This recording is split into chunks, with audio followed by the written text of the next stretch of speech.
fundamentally, I believe John is a steel guy who happens to be a successful businessman.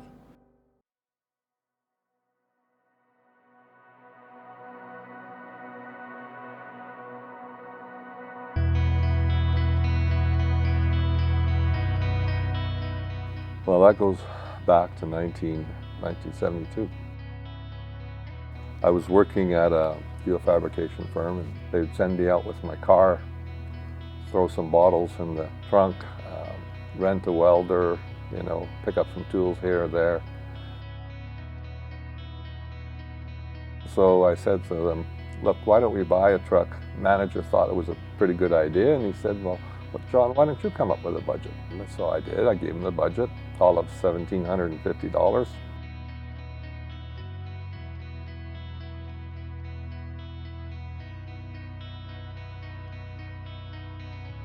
I went out with my dad and we found this 1963 Ford.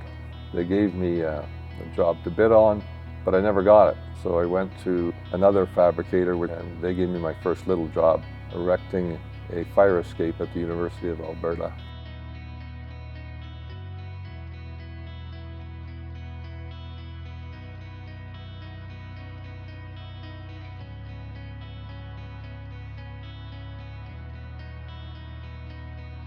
I had a meeting with a family friend who was a lawyer. He said, well, John, we're just starting a bit of a steel business. We got a partner and I'll take care of the books. And he says, for $2,000, you can have a third of the business.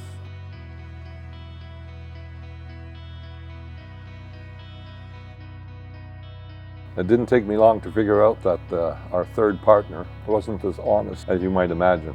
Found out that he was scooping the accounts receivable. So I phoned the lawyer a day later. He said, you're right, John. I think we got to shut this business down. There's no sense having a partner that you can't trust.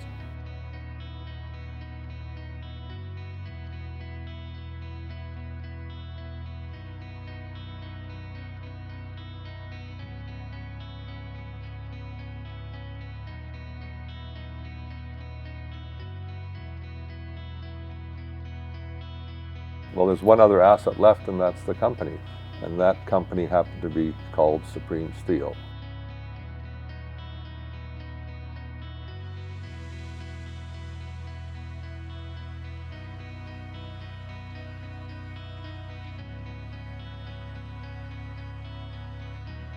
Two and a half years in the steel business. I'd been to university for all of 4 months and dropped out. You needed a job, so it was just automatic to go work for the...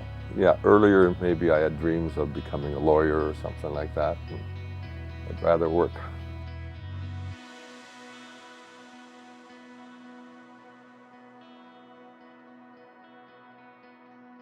And I think I was blessed with an ability to learn quickly. A lot of people spend a lot of time going to university and it's expensive. So you either learn by paying your tuition or you sometimes learn by making mistakes and paying. Education's expensive, doesn't matter how you get it.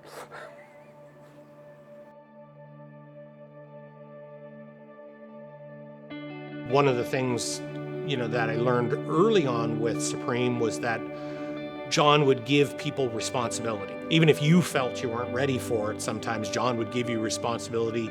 And I've had John tell me, well, we needed that person to make that decision, even if it was wrong, just for him to make the decision and learn from it. That changes your perspective when you're working for somebody, that they're willing to allow you to make decisions, even if they're wrong, as part of the growth within the role.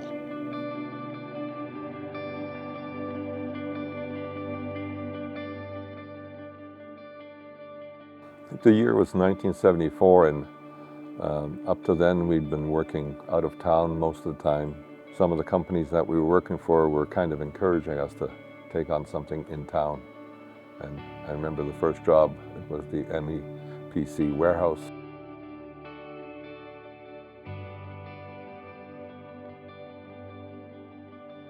It went, like I said, from 3 or 4 people we had, then we had 3 or 4 jobs. We were approached to go to Yellowknife, erect a school. I wasn't interested because I had enough work in town.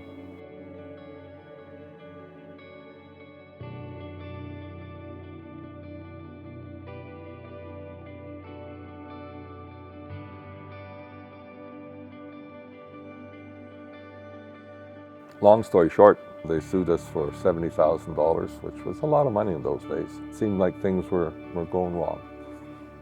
So one night, I'm laying in bed and praying and saying, Lord, it seems like everything's going wrong. I had that stomach churning sensation. You don't want me in this business. Yeah, and I said, God, it seems like you don't want me in this business. I heard him say, John, don't worry about it. And I fell asleep that night, and I never really worried about it in that same fashion. And, well, both of us were brought up in, I think, a strong Christian family. My mother was a real prayer warrior, and I think she always encouraged me not to worry, because, God's in control. Don't worry about it. We had a very good friend that lived down the road, and they had a son that was autistic, and I got to love this boy and then got involved with this organization called Rehoboth.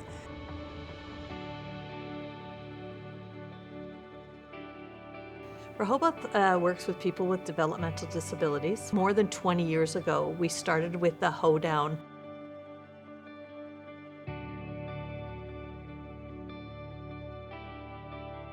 It was done on their driveway when it first started. It was fantastic. I mean, they grew our supporting community because of that. God's placed a lot of people in our lives, and we just enjoy helping people if we can. It's amazing sometimes when I think of what they've given us. Without them, we couldn't do the things we have. But they don't want the recognition or their adoration for it. They just want to do it.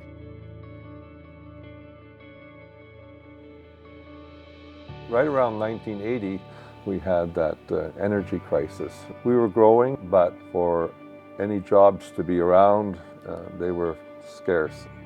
When it was slow, we would just build, we would expand. It's not about always just making money for the business.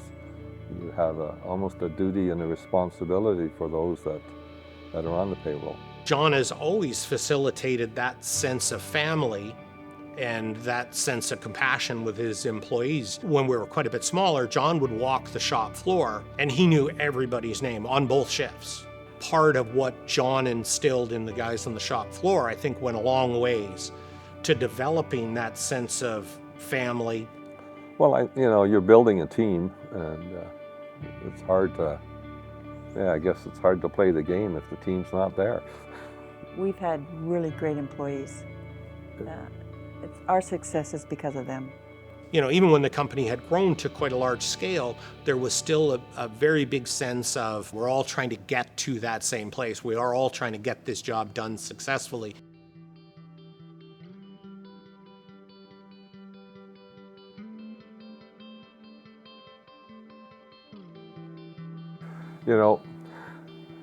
There's always a first, and at that time it's the greatest project. That fire escape, that was exciting. But if I were to pick one job, I would say it was the Diavik diamond mine, and I sometimes call it the best of times and the worst of times.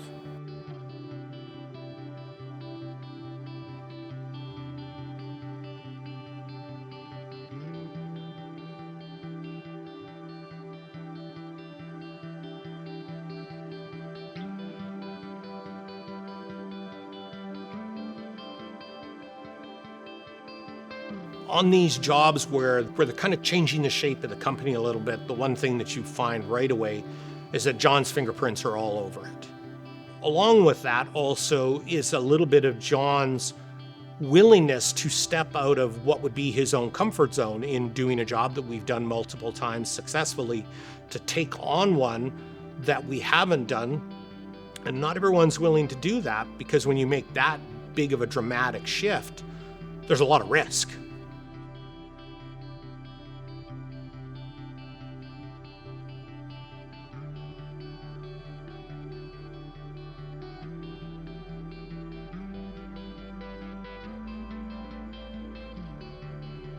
If you're successful within the community, you're almost obligated to give back to the community. You can do that through the charity, you can do that through opening up whether it's your home or your barn or your atrium, I suppose. had the Acheson Business Association meetings in there. It's become almost like a community center. I think Acheson is also like a little community. People like Cam and Jennifer, I think they just add so much. I don't think you can get better people involved in the association. So we're hoping that our children and our grandchildren will have the same attitude towards the community and understand that it's almost an obligation to give back.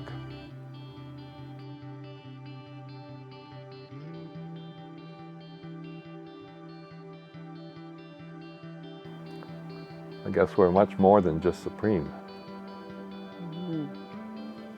See, legacy in itself has a negative connotation as far as I'm concerned, because it means it's about you.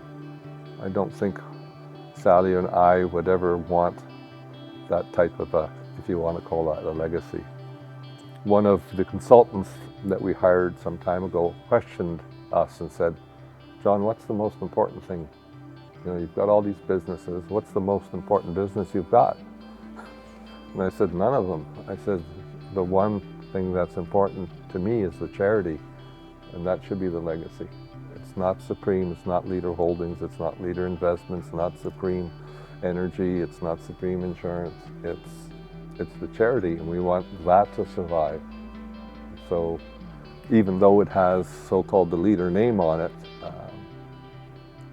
I believe that can be the gift that keeps on giving, you know, and hopefully it'll be there for 100 years plus. Mm-hmm.